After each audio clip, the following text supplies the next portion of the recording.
Have you seen the price of Trident Dragon today? I haven't, but we can look at it, and that is also a very good segue into what we are about to do now, because obviously we've been talking a lot about existing decks. We've been talking a lot about existing decks in the format and what's going to happen to them. But obviously there's also a set coming out very soon. Oh god, dude, right? What the... Dude, no! 70 bucks? 80?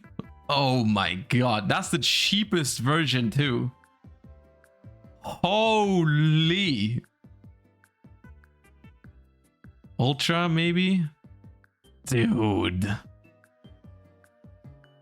What's the ulti? Oh my god. Oh no. Oh no. Tenpai advocate with the gift sub with the perfect timing. Holy. Yeah.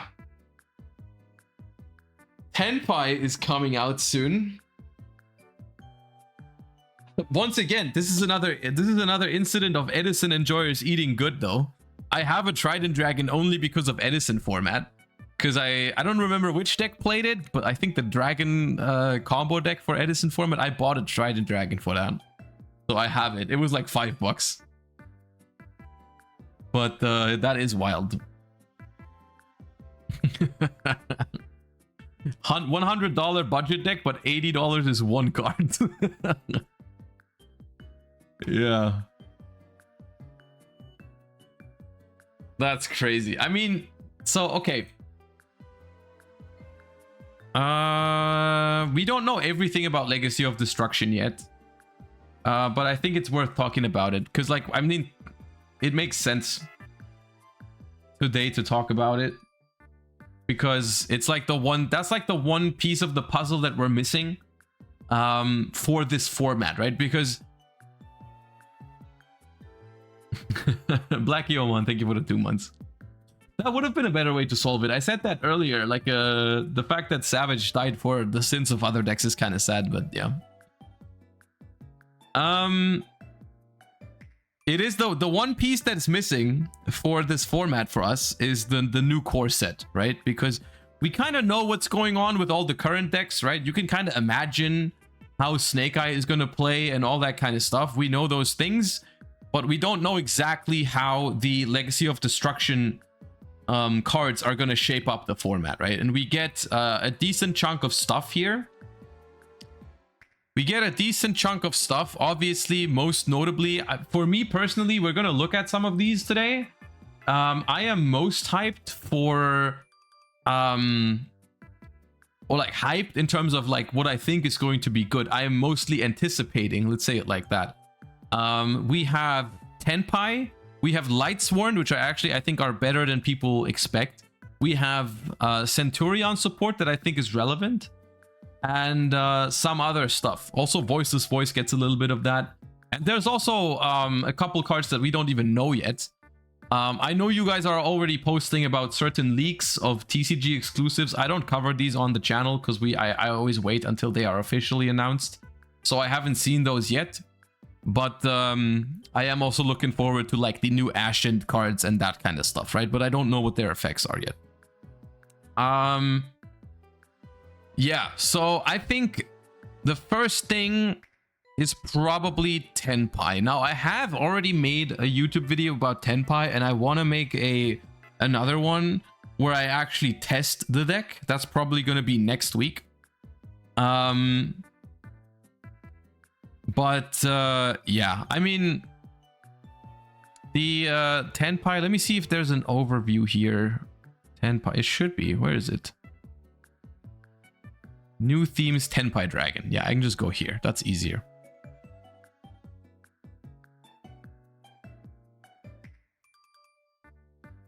Let me go here.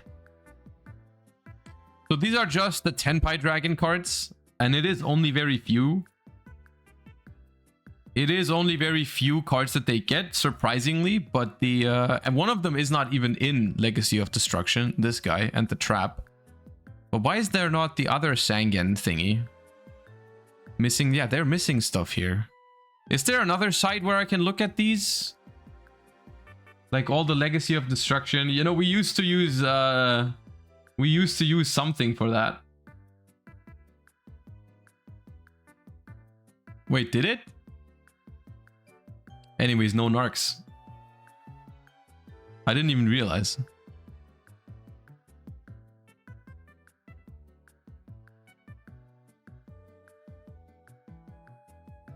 Nuke the VOD. No, I don't think it's a big issue. We didn't go over them. I'm trying to think what the best way is to look at Tenpai cards without the sim, you know? Click Sangen. So Sangen has the spell, but only one of the dragons? Oh god, dude, this is... What is this? YG org? I guess we can go over the first wave of Tenpai on YG org. Does this have all? Yeah, this does have all. Okay, this one. Okay. I don't even want to go over all the cards individually again. Yes, that's exactly what it is. I think that's... we've talked about that a bunch. The removal of Bear and Savage forces every Snake Eye deck to be interactive, because you can now use board breakers against them. Which in return means that board breakers are going to become more viable, yes. Okay, so I guess as a quick recap, Tenpai Dragons are going to be a thing, and they're going to release in Legacy of Destruction. And the whole gimmick of the deck, I mean, I feel like everyone is aware, but just for context, the gimmick of the deck is you blind second and you OTK, right? Which normally is not a very good strategy in Yu-Gi-Oh, especially because most of these have the majority of their effects happen in the battle phase. Which typically is just very vulnerable, because obviously your opponent's interaction starts working as soon as like main phase. I mean, they can already interact with you. Your stuff happens in the battle phase. That's not great. However, I think Tenpai is like the first attempt, or the first successful attempt at actually making a blind second deck that is just so absurdly strong that it might actually just work, right? Because looking at the OCG right now, we can take a quick look at the OCG metagame breakdown. There's a new one as well. But like this deck just appears to be good enough to actually do it. So what they do have is they have these level 3 dragons, which there's 2 level 3s for now and 1 level 4, and the level 4 is their tuner, because they are a synchro based strategy. So like this one on summon adds one of their spell traps from deck to hand, or sets it, and during the battle phase it's a quick effect synchro. This second effect doesn't really matter that much. You take no battle damage, but it's like because sometimes you have to crash your thingies to get their effects. And then you have the other one, which is a also a level 3 fire, and it says once on normal or special, or at the start of the damage step, if a monster battles, you revive a fire dragon level 4 or lower. And this one makes it so that your fire dragons can't be destroyed by battle, which is important because sometimes for this effect to go off, you want to like crash into your opponent's monsters. So the fact that it can't die is important. And then it also has the quick effect synchro, right? Worth noting on these guys is that the quick effect synchro is not hard once per turn. Only the first effect of these is once per turn. And they can make use of that, because you can like quick synchro with one, then revive that same one again and quick synchro with it again. So like that is part of their strategy, right? So yeah, so this one adds on summon, this one brings one back from the graveyard, and this one is the tuner, which is honestly probably the best one. This one's pretty insane. Like if you control the fire dragon, it summons itself from hand, and if a monster battles at the start of the damage step, you special any level 4 or lower fire dragon from your deck. And it also has a quick effect synchro, right? And so like when I read these for the first time, I felt like they were good cards, but they weren't actually good enough. However, I kind of underestimated how much freaking damage this does. As well as they have some pretty good new synchros. They have level 7 Trident Dragon, which is like the... It's funny because it's called Biden.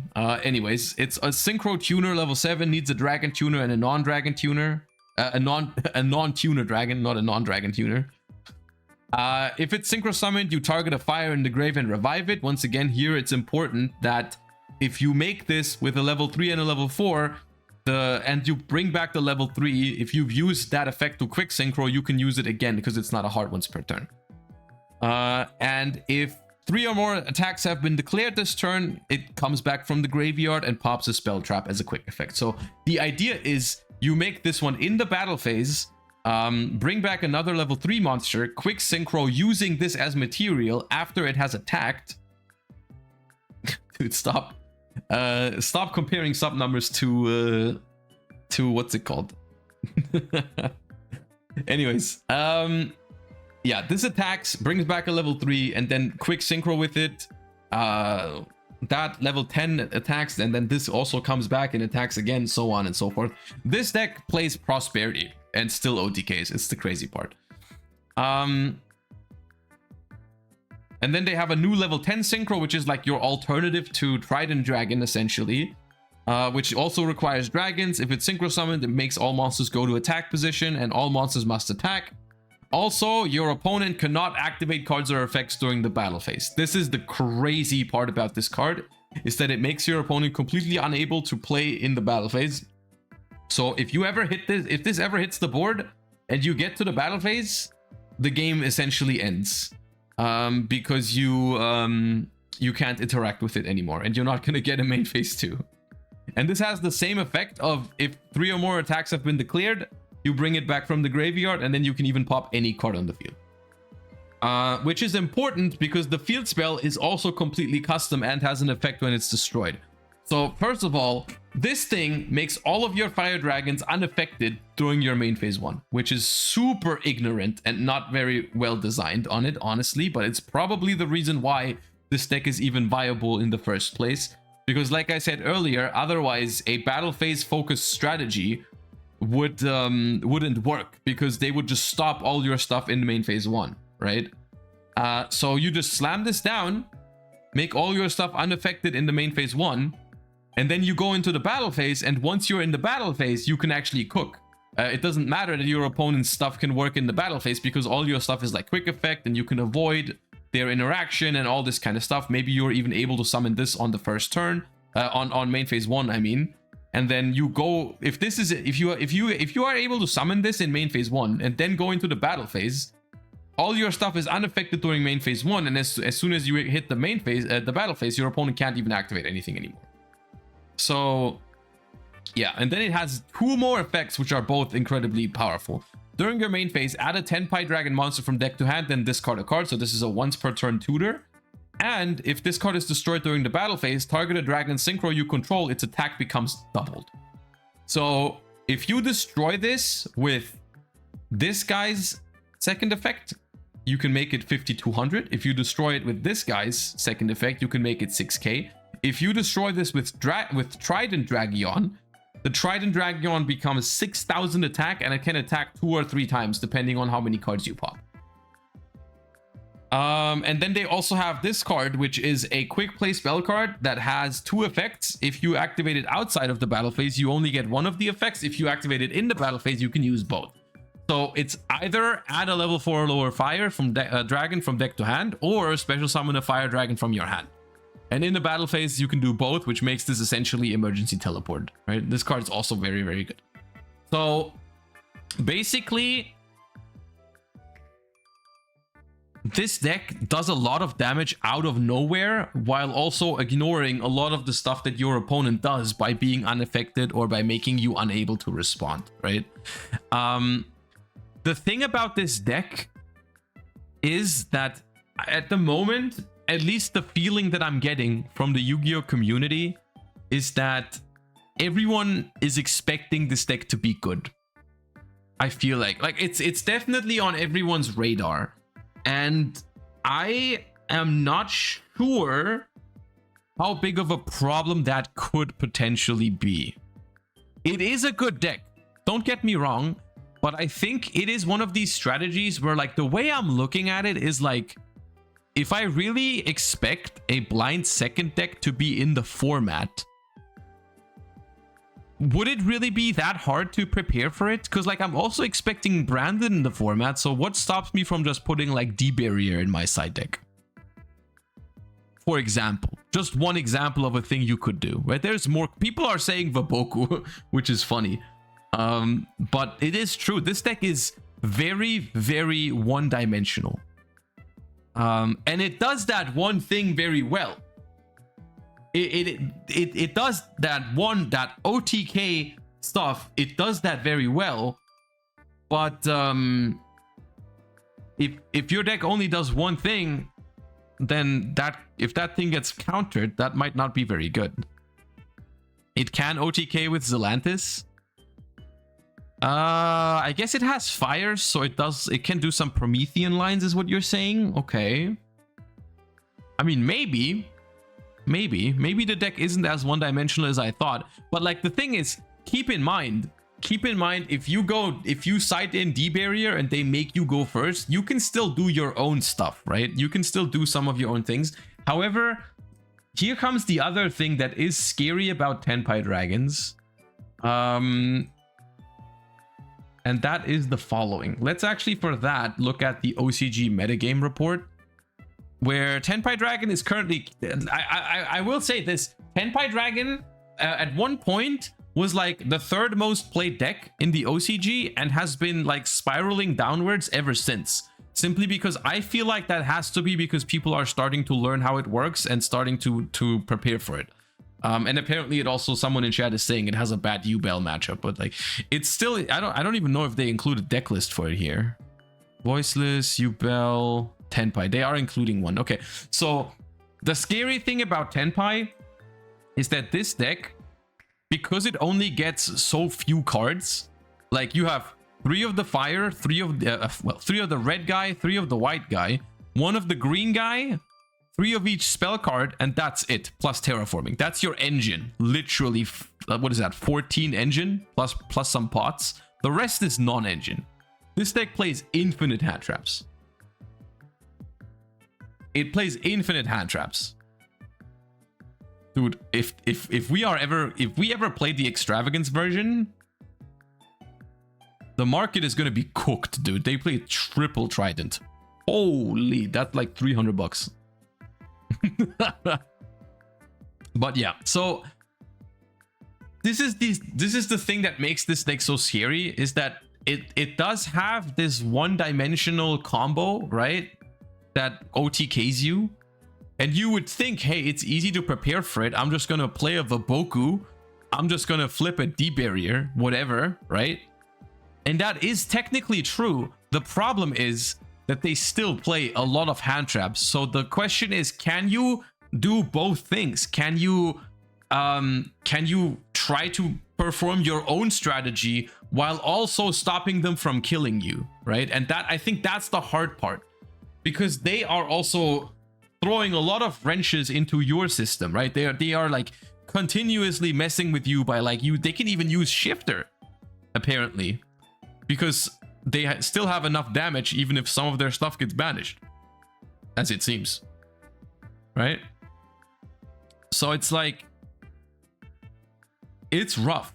It's rough. But I think my personal prediction is that it's going to be possible to deal with this deck, as long as you are willing to prepare for it. And like, these are the sort of decks where you need to put some cards specifically for it into your deck, right? Like, I think I think you can't just try to counter this deck with, like, generic cards. Like, you need cards that are good against this deck specifically, right? The siding minigame with this deck is an awful feeling. Like, yeah, okay, yeah, okay, yeah. I know what you're referring to. This deck creates an awkward dynamic where if you play against it, you never know if they are gonna let you go first, or go first themselves, or if, and so on and so forth. The problem with that is that the dynamic is the same for both people, right? And I think honestly, if anything, it's worse for the player who's playing the Tenpai deck.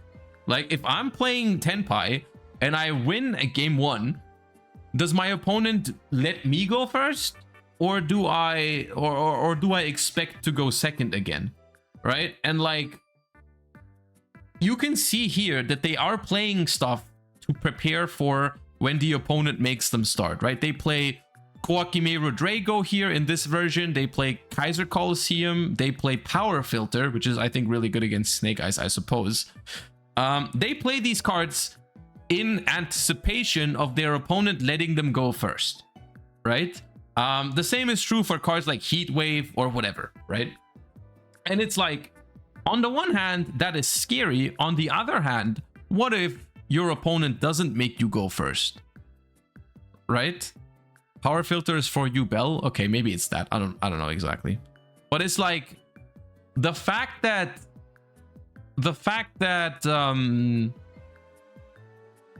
you as the opponent of Snake Eye get to decide whether you want to go first or not.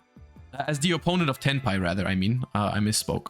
As the opponent of Tenpai, you can look at your side deck and you can be like, do I have enough tools for going first against this deck to prevent the OTK? If the answer is yes, I can still choose first. If the answer is no, I can let them start. And they don't know what you're gonna do, right? And that feels bad.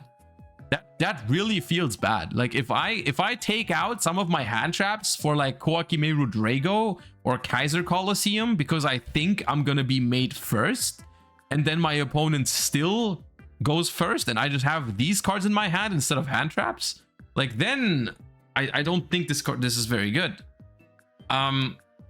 Another thing that is worth pointing out is that this deck, out of literally, I think every single deck in the OCG metagame right now, is probably the deck that benefits the most from Maxi. Because this deck, as you've noticed, this deck is a combo deck, tries to OTK, but it doesn't care about Maxi. It doesn't even play outs to Maxi. It plays Ash, but not for Maxi. It doesn't play Called By, it doesn't play Cross Out, because you genuinely don't care. Because you just like, go into the battle phase, what are they gonna draw with Maxi? It's too late for Veiler, it's too late for Nibiru. Draw whatever you want, it doesn't matter, right? So this deck heavily benefits from Maxi. And so the fact that we don't have Maxi, I think is not good for Tenpai. Gore's Fader, I mean, those cards don't work because of the level 10 Synchro, the new one. I know you guys are probably joking, but those cards genuinely don't work. Yeah. It benefits from hand trap heavy environment in general, which is why it was doing better in the OCG when Snake Eyes was a bigger share of the field. I tend to agree. Yeah, I personally think this deck is kind of gonna flop. And flop in the way that I think it's going to be a viable tier 2 deck, but I don't actually think it's gonna end up being that great. At least if people respect it. I think this could be a deck that if people had ever go like, this deck, no one plays Tenpai, let me just not put anything against it in my side deck. If you catch the right moment for it, I think you can do well with it in a tournament, but I don't think it's going to be consistently top meta. I don't think so. I can only tell you from my perspective, I don't think this deck is that scary. Outside of the fact that it's going to play a lot of hand traps, obviously, that's always annoying. But I don't see this deck being that good, really. And I might be wrong. I've been wrong before. I've been wrong when I saw this deck for the first time. I thought it wasn't going to do anything in the OCG. And I was proven wrong there. But I don't know. I have a hard time imagining this deck being that good. It's going to be played and it's going to be fine. It's kind of like Voiceless Voice at the moment, where it's like, it's there, it's fine, but it's not that good, right? Tenpai is the ultimate Master Duel deck. That is true. This deck in best of one is a whole different beast, because almost all of its issues, in my opinion, happen after game 1. In game one, it's pretty good. And that is an upside. This deck, I think, against a lot of decks is going to win game one. Unless someone has like if there's a good main deck out to it. But I don't think there is many things that you can do. But for best of one, this deck is a menace. Like, that is absolutely the case. For best of one, it's going to be scary. Although, at the same time, it's like it starts this cycle of if this deck is crazy in Master Duel, then a lot of people are going to play it. And then mirror matches are going to be super weird. I imagine the mirror match is super weird with this deck. So, yeah. Lab will probably main barrier. Branded might main puppet. I mean, that's the thing, though. Like, with... against like a standard quote-unquote Tenpai list, it's not going to be very likely to resolve puppet, right? Because like they're going to be playing Imperm, Veiler, Ash, all this stuff, right? Please unban mine. Thank you for the 17 months. It's time to shine for plants again. Dude, plants? No. No. I was in Jessica's stream when I raided her the other day, and she said plants were in a good spot. I think it's cope. I think it's cope. Like, so what she said was that plants have a very good time in a board breaker format. That is technically true. Maybe even with the new Raika cards. At the same time, only because board breakers are gonna be better in the upcoming format doesn't mean that no one is gonna play hand traps. Like, I think people are still gonna play some amount of hand traps. Like, I think cards like Imperm and Ash and like Nibiru as well are gonna have a very good time still. So I don't believe in the plans, but I never have. So LV Bay, thank you for the prime, appreciate you. Don Mindfreak, thank you for the 18 months.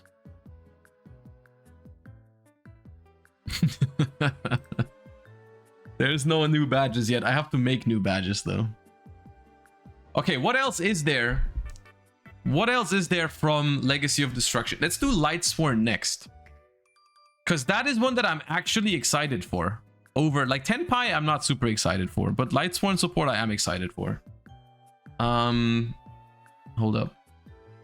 Here they are. The cards are literally custom. Look. So this is basically, in terms of what I expect for performance from the Lightsworn support, it's kind of like the opposite of what I expect from Tenpai. Because Tenpai, I think, is anticipated by everyone in the TCG as being this really good deck, and I think it's kind of gonna flop. Whereas the Lightsworn cards, I think, are not really on anyone's radar because they are doing nothing in the OCG right now. But I think for the TCG, they genuinely have potential. Because it's going to be a super crazy combo pile, and they die to Maxx completely, but we don't have to care about that, right? React Andy to Jesse. I saw the Jesse video. Well, like I haven't watched it, but I saw that it was there. I scrolled through it, and it has DB. We can't do it.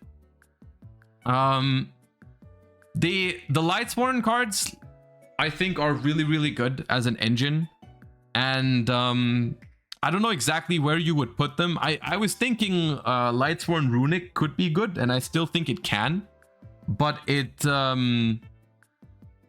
without Baron, I don't know if there's a way around Baron. Like, maybe there is a way around Baron, but we'll see. I mean, I'm gonna try Lightsworn Runic. We're gonna try Lightsworn Runic, but one by one. So they get 2 new main deck monsters and some other extra deck tools and a trap card that's not going to be played. But yeah, you have the little JD, the little Dragon of Lightsworn, which is if you have a Lightsworn in the grave, you can special it from hand. If it's special summoned, it's foolish as any Lightsworn card. And if it's sent to the graveyard, it adds a dragon with Judgment Dragon stats. So it's Judgment Dragon or Punishment Dragon from deck to hand. So what you do with this is, it's just like you like if you have a Lightsworn in the graveyard, this is basically a 1 card rank 4 or a 1 card level 8 synchro, because you can send Wolf or Felis, and either rank 4 or level 8 synchro. So like you can make Minerva the Exceed, you can make Minerva the new synchro. We're gonna look at that in a second, or you can just do any of the other things, because none of this is giving you any sort of restrictions. Like none of this restricts you into anything. So this card is phenomenal. And if you want to play, I don't know if this deck is gonna want to play any sort of JDs or punishment dragons, but if you do that, you even get a free ad on top of it. But this card is good. And then we have Vice, which is, I think, a very important piece for Lightsworns, because it does something very unique that Lightsworn is really missing, which is that it places Lightsworn cards from your hand on top of the deck, which makes it so you can play Wolf and Felis without feeling too bad about it. So this one is a tuner that special summons itself from... This is basically Lightsworn Shirin. You can place another Lightsworn card from hand on top of the deck, special summon this card from your hand, then send the top 2 of the deck to the graveyard. So basically this only mills 1 card. But if you draw this together with a Wolf or a Felis, it special summons that one as well, because they go on top of the deck and then you mill them. If this card is sent from the deck to the graveyard, you can target a Lightsworn in the grave except Vice, special summon it. And this is 1 effect per turn. So this is even a good mill later on in the turn, right? So in an ideal scenario, this thing places a Wolf on top of the deck, summons itself, mills 2, including the Wolf. If you get lucky, you mill another good card, but let's assume you don't. The Wolf comes out, and then you have the option once again to make a level 8 synchro or a level 4 rank 4 Xyz, right? So this card is very good. So both of these guys basically enable a very powerful level 4 Axis Lightsworn strategy with you play Vice, you play Dragon of Lightsworn, you play Wolf, you play Felis, and you might also play stuff like Raiden, because Raiden would be a good normal summon level 4 tuner that mills some cards, right? And so you have like a very solid core there of a bunch of Lightsworns. And keep in mind,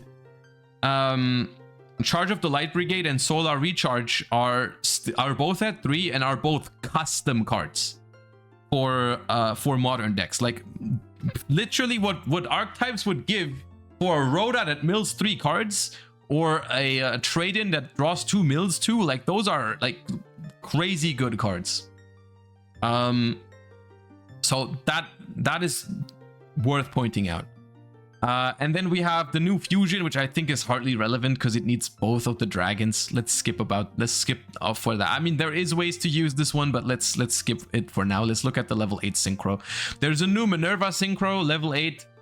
Generic, can only use the first and third effect once per turn. If this card is synchro summoned, you can send Lightsworn monsters with different types from your deck to the graveyard, up to the number of Lightsworn monsters used as material for this card's summon. So normally you're gonna make this with 2 Lightsworns, so you can mill 2 different types of Lightsworns, which I think Felis and Wolf have the same type. Do they? I think they have the same type. So you can't mill Felis and Wolf, but you can mill Felis or Wolf plus this, which revives 1. Right? So if you can make the level 8 Minerva, you can send Wolf or Felis plus the Vice to revive another level 4, and then you have 2 level 4s next to it again. So this is basically free. It's basically a free level 8 that also says Lightsworn monsters you control can't be banished. That's hardly relevant. You can banish up to 4 Lightsworn monsters from your graveyard, send that many cards from the top of your deck to the graveyard, so it even mills more if you get other Lightsworn back into the graveyard, which is really good. And in theory, you can do things like make the level 8, send like Felis and Vice. Then Vice reborns a non-tuner because Felis is a tuner. You can make another level 8 synchro next to the Minerva, overlay those into Zombie Vampire, and so on and so forth, right? Like, this is pretty good, I think, to do that kind of stuff. Also, Judgment Dragon is also a... Judgment Dragon is a level 8, right? So like if you play Dragon of Lightsworn and it's 1 search target for it, you can like search it and make a level 8 synchro that way, a rank 8 exceeds that way. I think these cards have phenomenal potential to be played in any sort of strategy that wants to mill a lot of cards, whether that is a tier elements, or I've seen Jesse try these with Runic as well. I think those sort of things have potential. Obviously, if you play this in a Runic deck, losing Baron will really hurt, right? It'll really hurt to play this without Baron, but maybe there's going to be ways to deal with it. I think this is interesting. I think these cards have great potential. The more I think about these cards, the more I want to play with them, honestly. The Lightsworn cards from Legacy of Destruction, I think, are something to look out for. That is going to be surprisingly good for us, because this sort of stuff is very gimmicky in a format that has Maxx. You know, I'm not going to build this deck if I'm expecting to play against Maxx every game, you know, like that doesn't seem promising, because it seems like a deck that wants to play a lot of engine, a lot of good mills. You won't have room for all the outs to Maxx and all that kind of stuff. That's gonna ruin your mills, you know, called by, cross out, ash, all that kind of stuff. Those are bad mills. You don't really want to play all of those. You need to be playing this in like a full gas version. And I don't want to respect Maxx with that deck, right? And so I think that's why in the OCG no one is really hasn't really taken note of these cards. But I think this is promising. Mr. Church, thank you for the 8 months. This can also make you can make this pattern with this, because the Dragon of Lightsworn is a dragon, right? So this pattern is any tuner. Right? Any tuner plus a dragon. So you can like Coral Dragon plus Dragon of Lightsworn into this pattern. Right? Yeah. The deck has some issues in TCG and will need some innovation to be optimized, but I'll be surprised if it's ass. Same thing. Like how good exactly is this going to be? I don't know. But it definitely, to me, it looks promising. To me, it looks promising and also fun is the thing. Like this seems like a fun Gamba deck, you know. Mill some Runics, put them back with Fountain, be happy with yourself. Like that seems dope. We'll see. The trap is nice. I don't think the trap is that good. Like it's kind of okay, but like it's still gonna be bad going second. You do get it for free when you mill it. But it's just like, it's a trap card, you know. Maybe going first, you might slide it or something. You have Horus to pair with them. You can pair this with anything, dude. I can see this. Literally, this engine is big enough so that you can see them very consistently in whatever deck you're playing. Like I can see playing triple charge with a bunch of these Lightsworn names, maybe even charge of the Solar Recharge in like almost any graveyard centric deck, like Tier Elements, Horus, Phantom Knight, Runic, whatever you want to call it. Like there's a lot of options for these cards, which makes them very exciting. No.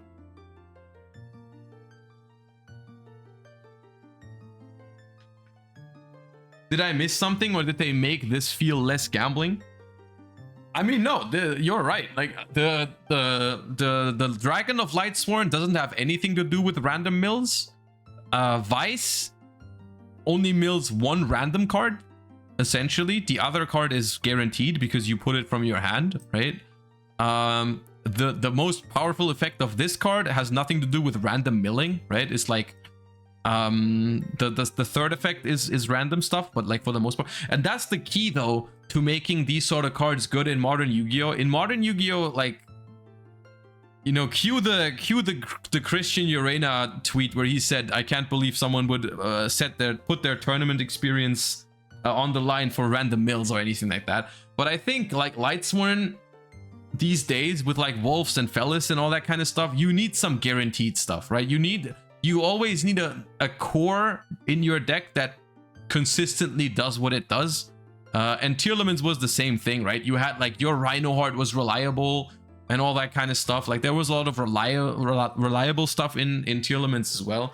And this is kind of what Lightsworn would be missing, right? Like Lightsworn has, so far, Lightsworn only has Gamba, right? Like literally think of the rank 4 Minerva. The rank 4 Minerva is like potentially so broken, but if you miss, it just does nothing, right? So like, it is very high risk, high reward. Whereas this one, it almost feels like the third effect is a bonus, right? This thing is already good enough if I just do the first. If the third thing completely whiffs, mills nothing, it's still fine, right?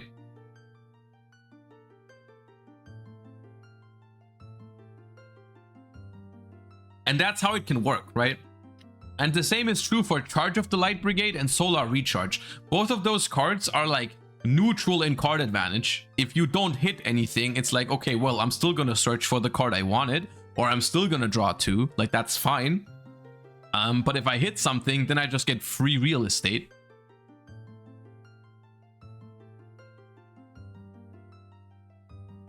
Probably important to say it's a fairy. Is that important? Why is that important? Why is it important that this is a fairy?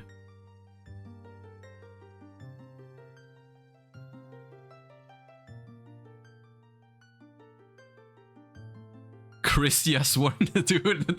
Don't think Christiasworn, dude. What do you mean Christiasworn? It's not 2010. Oh god. You said Christiasworn, that's crazy.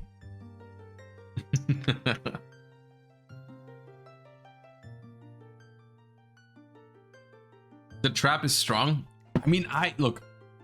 The trap is strong. Target face-up cards your opponent controls up to the number of Lightsworn monsters you control. Negate their effects until the end of this turn. It's a good card, and if you mill it, you get it for free. It's good. It's a good card. The problem is, going second, this card still does nothing. And going first, I don't even know how many Lightsworn monsters you want to end on. Like, you probably still are going to turn those Lightsworn monsters into other monsters. I could see siding this card for going first, maybe. Right? I could see this card being a side deck option for when you go first, just because it's kind of like a really good trap card that you don't have to draw, right? Like, you know, like I could even see siding 3 with how much milling you do, right? Like, just activate Charge of the Light Brigade, mill this card, and then even if your opponent has hand traps later, you at the very minimum have like this, right? And it's it's once per turn though, so I don't know if multiples make sense. It's unfortunate, but yeah. You can only negate one card most of the time anyway. Yeah, but you say only as if that's like a huge downside. That's still good enough. Even if you assume that this just negates like one spell card every time, that's fine. You mill so much you only need one? Yeah, maybe. Maybe. Also, drawing it is pretty bad.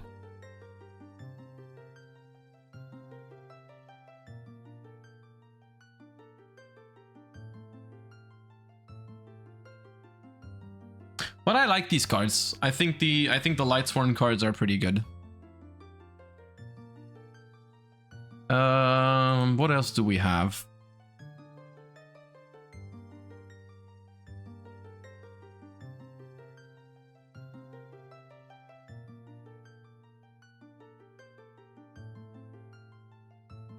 Yubel. Yubel.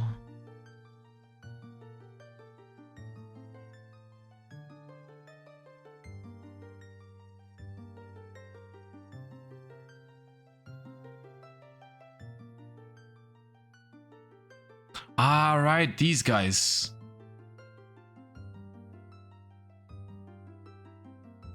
It's these two, right? These two?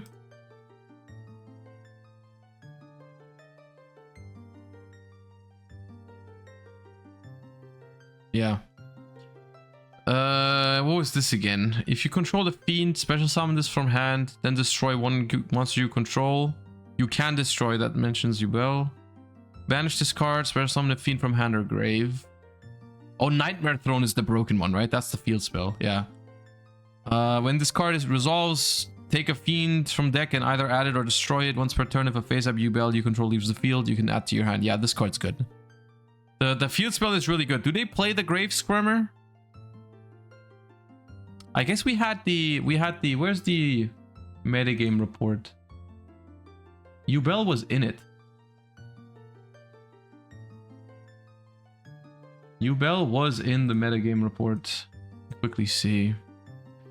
So Fire King, Snake Eye, Voiceless, Yubel. They do play 2 copies of the Squirmer here. So I think the issue with Yubel is that we don't get this fusion, right? At least we don't know yet when we're gonna get that fusion, right? Because that fusion wasn't released in Legacy of Destruction. Because that's the free fusion you can make by just shuffling stuff from your graveyard back into the deck, right? That card is broken. That card is incredibly broken. Also, they play Summon Sorceress, which is funny. But I think we have everything for like the main deck, but we just don't have that broken ass fusion monster. So I don't know if Yubel is already viable without that. I find it kind of impressive that it's able to perform. Like, I'm looking at this main deck and I'm like, that doesn't even look that good. Like outside of the Yubel cards, but it's like it doesn't have like, you compare it to other stuff in the format, it's like, what is this, like 11 hand traps is kind of on the low end. But nah, we'll see. Well, I want to take a look at Yubel post Legacy of Destruction at some point. The rank 10 is insane. What was the name of the rank 10 again? I'm looking for it on the thingy.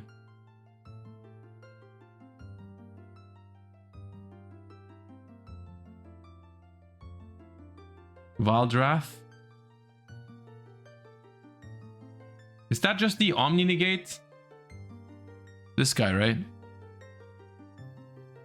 2+ level 10s. When your opponent activates a card or effect, detach 1 card, negate the activation. Then you can detach 1 material, destroy 1 card. Yeah.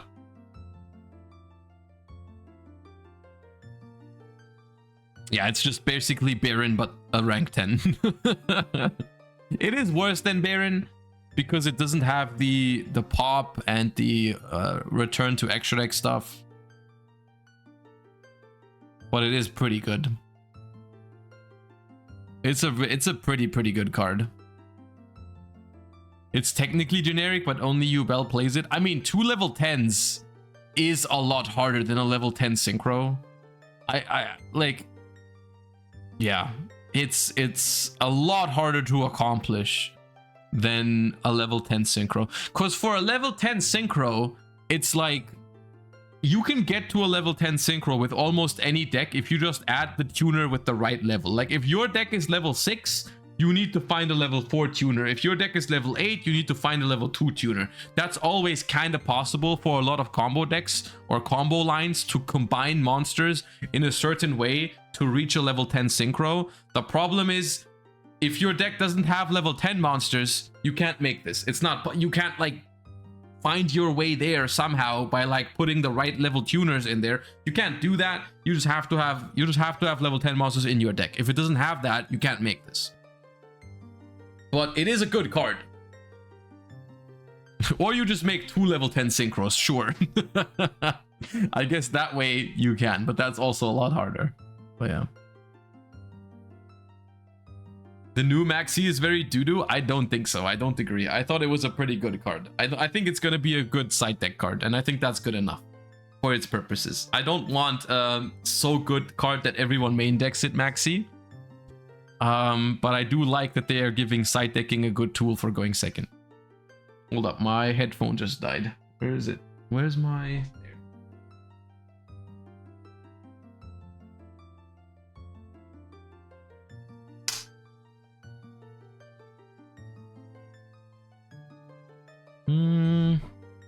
Why are they not working?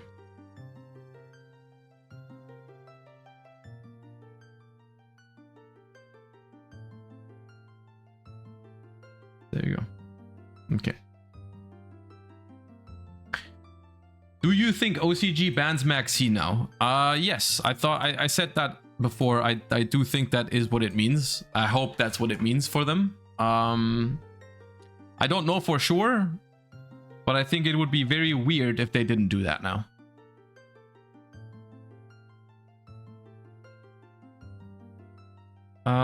Okay, another card that I wanted to give a little bit of a, or like, it's not an introduction because we have looked at this card in the past, but it's a card that I want to think of its applications again with you guys because I am pretty excited for it.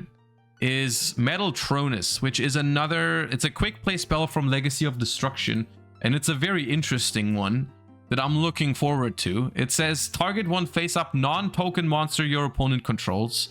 Special summon a monster from hand, deck, or extra deck that has 2 or more of the same type, attribute, and or attack, but negate its effects. And if you do, negate that targeted monster's effects. Also, after that, if these 2 monsters have the same name, you can banish both face down. Your opponent cannot activate the targeted monster's effects in response to this card's activation. You can only activate 1 Metaltronis per turn.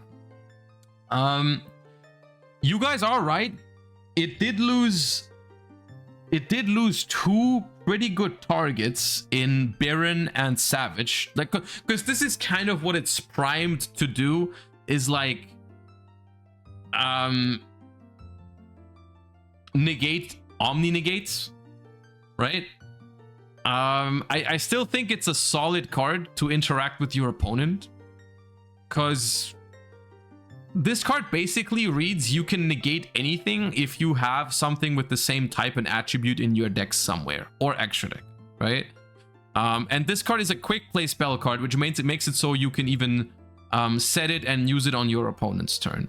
And I think it can even be better than, like, for example, let's say your opponent has an IP Masquerena on the field, which is a very common card at the moment, or an SP Little Knight, but let's say an IP Masquerena. So the most obvious use you can make with this, you can make happen with this card is you can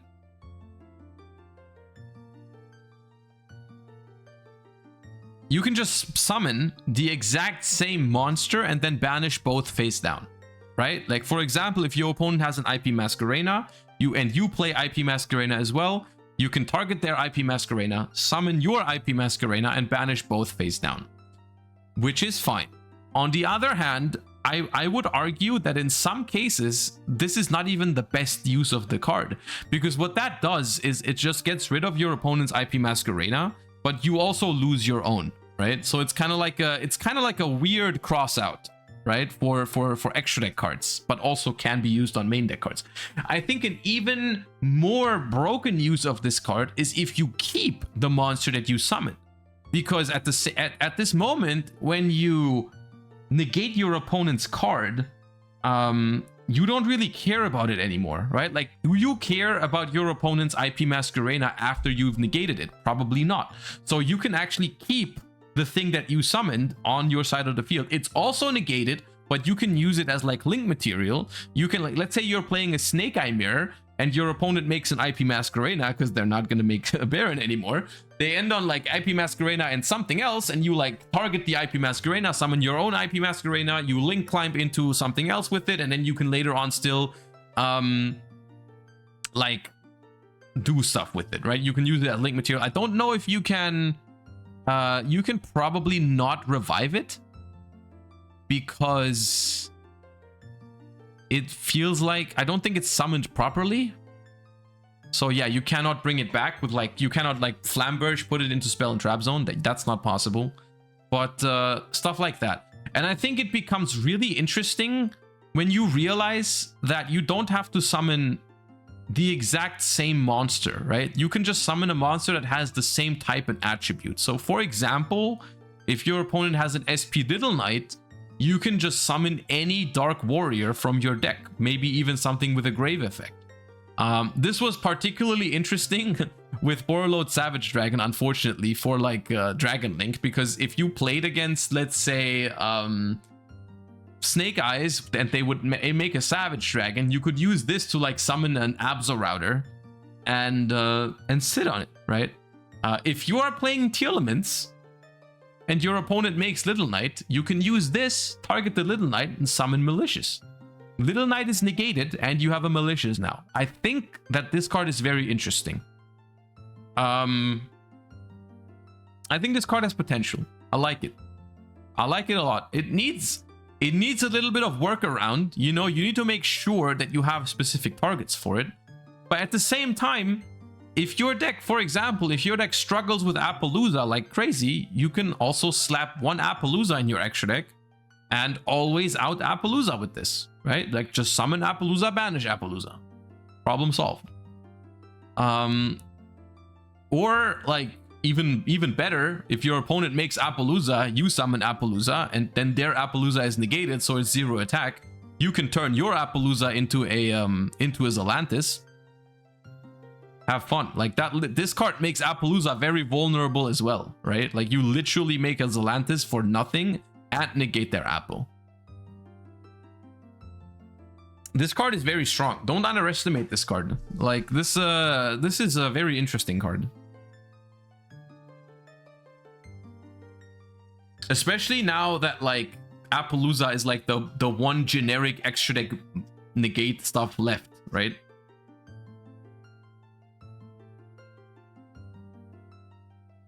You can even go battle phase and kill one more card or two. I forgot Xylanthis wording because you can. It's for each co-linked card. So if you get a co-linked Xylanthis with their Appo, it'd be, I don't know exactly. Yeah, but like I think it's one more pop. Yeah. What do we replace Baron with now in Runic Earthbound? So I haven't thought about that exactly. We're probably gonna have a stream this week because my remote setup is obviously now finished again with the overlays and all that. I want to have a cooking stream this week, not literal cooking, but like deck cooking, where we build some decks for the new format. And then I want to have a remote duel stream as well this week. It's probably going to be, so tomorrow we're gonna have a podcast with Farfa about the new ban list. The Wednesday we're probably gonna have some deck building. Or like a lot of deck building. We're gonna like try and talk about how we actually, because today it's been a little bit all over the place. You know, today's been a lot of discussions, a lot of theory, a lot of what I think of upcoming stuff and all that. And I think Wednesday is when we're actually gonna try to put that into some deck building, you know, actually cook up some stuff. And maybe we will play with that on Thursday a little bit. It's just because I'm hyped to try out certain decks. I'm also interested to try out, like, I'm not sure if I'm gonna be the one playing Snake Eyes or if I want to play against Snake Eyes. Maybe the latter. Maybe I'll invite some people who play Fire King Snake Eye and I try to beat it with some other decks. Because or like pure Snake Eye without Omni Negates, that kind of stuff. And we try to beat it. We see if it becomes more beatable with those bans, right? I think that's an interesting approach, maybe. Like I invite a couple people that play pure Snake Eye and we try to beat it with whatever we build. We'll see.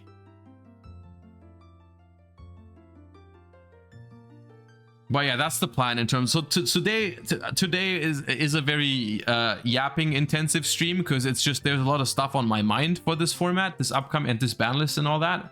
But we're gonna put that into practice at some point. So to answer your question, I don't know yet how you're gonna replace Baron in those runic decks. I don't know. I think it's hard.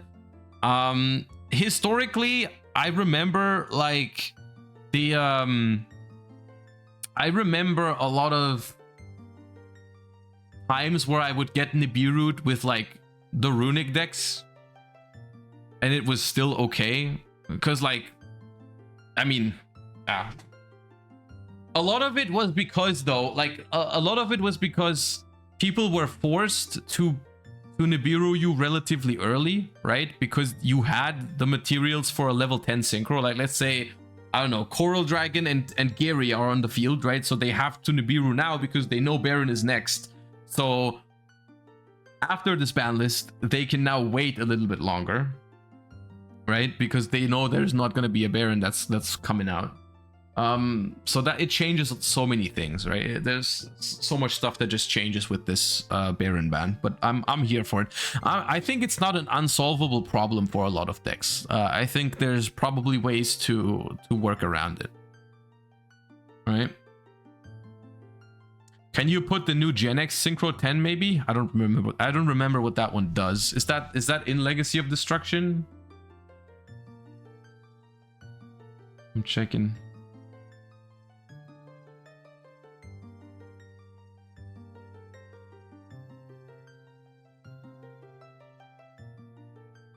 Oh, Battles of Legends. Okay. Another thing that I wanted to mention, even though I'm afraid, like, I don't think it's that relevant yet, is I do actually quite like the new Centur-Ion level 12 synchro. Like, I think this card is pretty good, but I don't think it matters that much until we get a Calamity ban that is absolutely necessary. But this card is good, so it's like it's kind of like Legacia, but better in some ways and worse in other ways. It says if this card is special summoned, you can add any Centur-Ion card from deck to hand. During end phase, you can place a non-synchro Centur-Ion that's banished or in your grave in your spell and trap zone as a continuous trap. So obviously, searching is pretty good. Sometimes searching is better than drawing. Sometimes drawing is better than searching. That's not a hard, like, positive or negative over Legacia. But it is better with Prosperity, which is good. But on the other hand, it places a Centur-Ion that is banished, so you can play around Bestials with this. This card is very good for the deck. It doesn't pop, which can be relevant going second. I think having two options for your level 12 Synchro in Centur-Ion is really, really nice. The problem is that as long as Calamity exists, that's always going to be the main game plan for Centur-Ion, so you're never actually going to make both level 12 Synchros in the deck, right? You're never going to make Auxilla and, what's it called? Legacia, because one of them is always going to be a Crimson Dragon.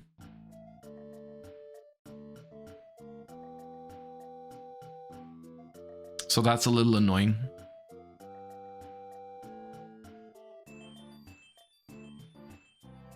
But it's at least worth mentioning because it's a very good addition to the deck. Like, you definitely play that card.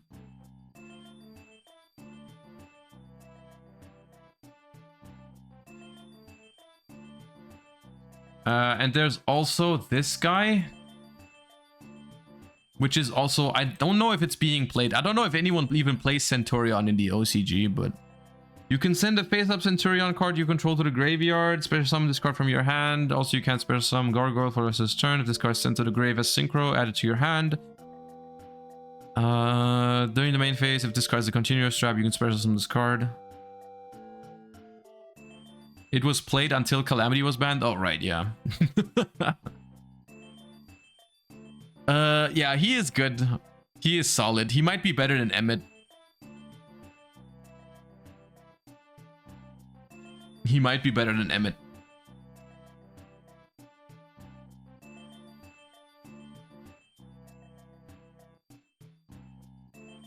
The biggest thing is playing under Shifter and Prosp. Yeah, the thing about Centur-Ion is just that I'm really annoyed that it's just this Calamity deck. I wish they would ban Calamity in the TCG as well, and then I wish they would just make some good Centur-Ion support that makes it worthwhile to actually play like pure Centur-Ion without going into generic synchros. Like, I think they could have made some actual, like, good Centur-Ion synchros. That would be nice. And not force you, because basically what they did now was like, in the OCG, they removed Calamity from the deck, which was based, but they didn't give them any replacement. That was even because Centur-Ion is actually very enjoyable. I played Centur-Ion, and I actually think the deck is quite cool. I love the, like, it has a very grindy nature because your stuff, you make like synchros, and then your stuff goes back into your spell and trap zone and hops out on your opponent's turn. It's really cool. It's just the fact that it ends on Calamity is really boring and annoying. And so I don't like either solution. In the TCG, we have Calamity, so the deck is just toxic, but it is somewhat playable for us. And then in the OCG, they don't have Calamity with no replacement, so the deck is just basically dead, which is also kind of annoying.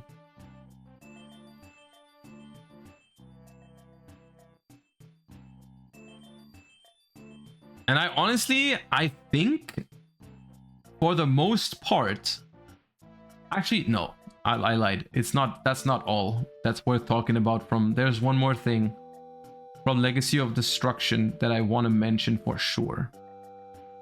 Where is it?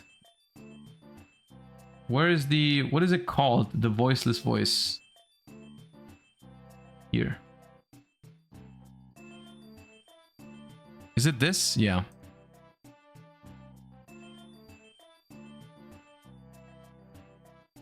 Melodious? I'd have to take a look at Melodious again. Okay, anyways, this card is Voiceless Voice support, and for the most part, I believe they are only playing one copy of this. Wait, this list is not playing it at all.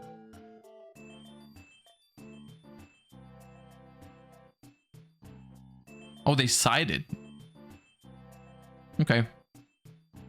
You can target one of your Voiceless Voice cards that's banished or in your grave, except Blessing added to your hand. If a non-ritual is normal or special, you can ritual summon a light ritual monster from your hand by tributing monsters from your hand or field whose level exceeds, and if you do, it can't be destroyed by battle. So this card is basically, the reason why this card is good is because it gives Voiceless Voice recursion.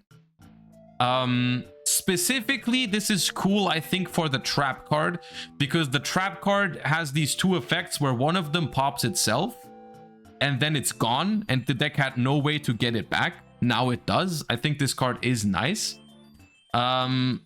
It appears that at the moment in the OCG, they don't play it because maybe the format is too fast paced for this card, because maybe recursion just doesn't matter at the moment. I'm not sure. Maybe they sided for specific matchups that are slower. This list is not standard. Yeah, I was caught off guard a little bit because I thought it was being played, but apparently not every single person plays it in the OCG. Anyways, people who are already playing Voiceless Voice essentially are gonna know whether they would want to use one of this card. You're never gonna play more because you can access it with low, and it gives you recursion. It's not a starter, but it is good. It is a good card. I think it is also something that Voiceless Voice was missing. I think Voiceless Voice isn't missing much, but recursion is definitely on the list of things that it wasn't able to do very well yet, and this gives it exactly that, right? And so that's pretty good.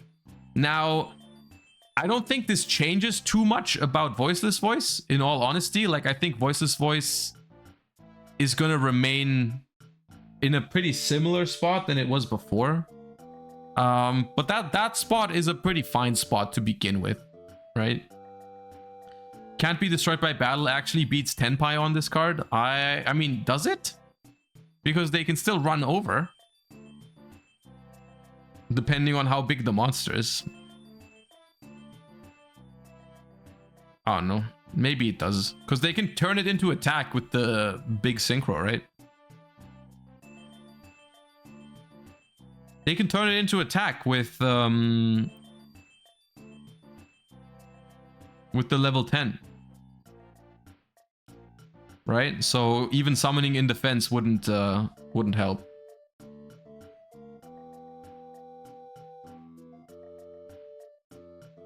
So I don't know.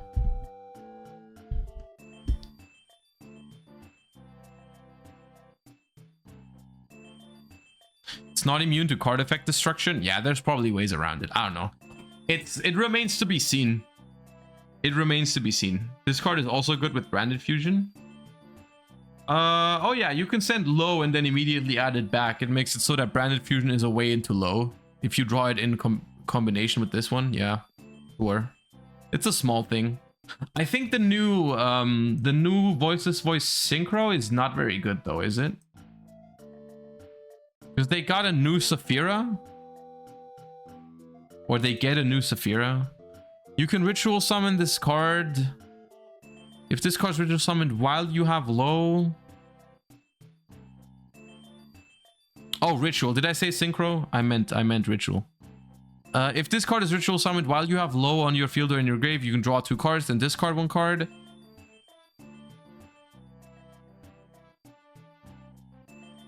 Golden turns, thank you for the 6 months. That is Pog. Draw 2, discard 1. When an attack is declared involving a light ritual warrior dragon, discard a random card from your opponent's hand. During your opponent's end phase, you can add a light. Nah. It's not awful, but it's not good for 2024 standards. Like, this card could have been good at some point in time, but not now. I don't think. This over an Omni? Yeah, definitely not. By the way, with Baron and Savage gone, isn't the Tenpai field spell even better? I mean, the thing is, you can make that argument for every single card in the game. Because every single card in the game is better if it resolves. Like, Baron and Savage being gone is great for any card that wants its effect to resolve. I guess what you're referring to is that if it doesn't matter what kind of interaction my opponent has, as long as I have the field spell and my opponent doesn't have an Omni Negate for it, they can do whatever. But they can still have like cards that interact with the field spell, right? Like, you can have a quick effect pop, a quick effect vanish, whatever, and then you can still interact with the field, right? Like, I think that's gonna be the key for decks that are focused around interaction, right? Like, if you want to make an end board and your end board has a bunch of different ways to interact with the opponent, you want to make sure that you have something that can remove the field spell off the field, right? Like, whatever, anything. And then you can actually, like, honestly, the Tenpai deck, like, that's another thing that we haven't even talked about. But the Tenpai deck, if your opponent actually has the means to play through some of your hand traps or set up some kind of board, it's not that simple for the deck to actually get to the battle phase. Like, if your opponent has a way to stop your field spell, like, the deck already only plays, what is this, 14 engine? Like, legitimately, this deck has 14 engine and 43 cards. Like, if your opponent actually has a hand that plays through your hand traps, or you don't draw the right hand traps, you might not be able to, yeah. You have more consistency for what it's worth. You do have 3 prosp, yeah. You do have 3 prosp. You think the Striker Snake Eyes deck is more viable now? Oh my, absolutely. Like, any sort of board breaker approach is more viable now, yeah. That deck seems like it could be a lot of fun for this format. I don't know if it's the best version of decks to be played, but that's definitely an option. You can play that. I mean, that deck, the Snake Eye board breaker deck that I played didn't play Savage or Baron. So you don't lose out on those. It only loses Link Karibo, essentially. So it's kind of in the same spot as Fire King Snake Eye in that regard. Field spell means a bunch of Tenpai monsters on board go down the toilet with a Daruma Cannon activation, right? Yes, because everything is unaffected. If your opponent activates Karma Cannon, you have to send them all to the graveyard. Yeah. Do you really need 3 Trident Dragon to play Tenpai? I'm not spending 100 each. No, you don't. You need 1. You need exactly 1. Because for us, we're not going to play Extravagance. Simple as that. This is the Extravagance build. That's why it plays 3. You can just play 3 Prosperity in the TCG, and you don't need 3. You need 1, though. 1 is mandatory. Yes, 1 is mandatory. You need it.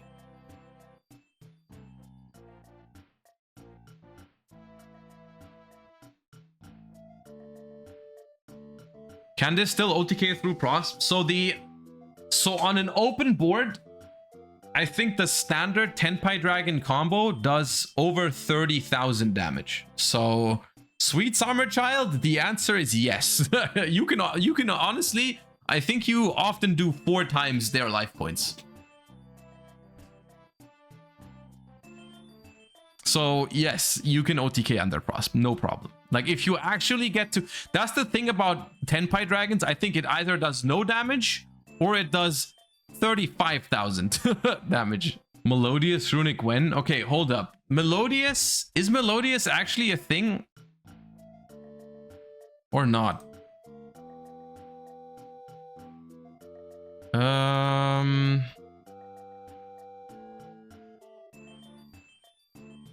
Kinda. Finally back on tour with Melodious. I don't even remember. Did we read? Oh, we read these. Yeah, hold up. But I need to... I don't remember. Refrain the Melodious Songstress. Level 4 Light Fairy Pendulum. Pendulum effect. You can only use the pendulum effect once per turn. You can target a Melodious fusion you control. Send a Melodious monster from your deck to the grave.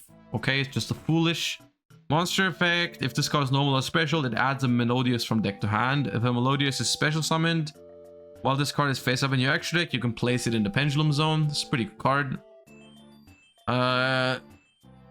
Pendulum, scale 9. You cannot pendulum except light. You control no face-up, non-Melodious monsters. You can add a Melodious spell trap from your deck to your hand. Okay, it's also pretty good. No face-up, non-Melodious. Okay. You can only use the first and second effect once per turn. If this card is added to your hand except by drawing it, you can reveal it, special summon a Melodious from hand or grave. Okay, I was about to say that's popular, but it's only somewhat popular. If a Melodious fusion is special summoned while it's in your extra deck, you can place it in the pendulum zone. Okay, so only 2 new main deck monsters, and then we have fusions. 2 Melodious. If this card is special summoned, you can special a Melodious from deck. Your Melodious fusion monster's activated effects cannot be negated while you control this fusion summoned card. This apparently includes itself, so it can't be negated. If this card is sent to the graveyard, target a Melodious in the grave, special summon it in defense. Okay. Pretty good. Flowering Etoile, the Melodious Grand Core. 1 Melodious Maestra and 2 Melodious. Does this require a Maestra? No. Quick effect, banish any number of Melodious you control until the end phase, then you can return up to that many face-up cards your opponent controls to the hand. That's pretty good. If this face-up fusion summoned card in its owner's control leaves the field by your opponent, special summon a Melodious from your deck or extra deck except itself. Okay. Concerto. Fusion summon a Fairy Fusion. Fugen. Using monsters from your hand, field, and or pendulum zone as material.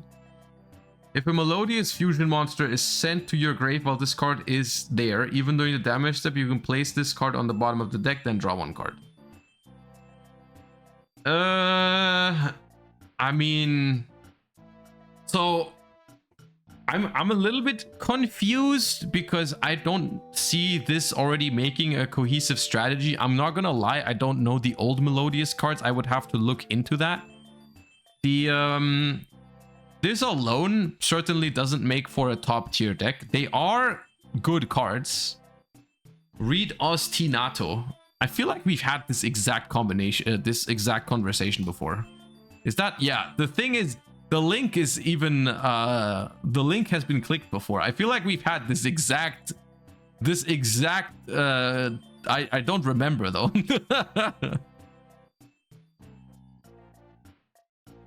I feel like we've been here. If you control no monsters, fusion summon a Melodious using 2 monsters from hand or deck. Yeah, this is the branded fusion. Okay. Yeah.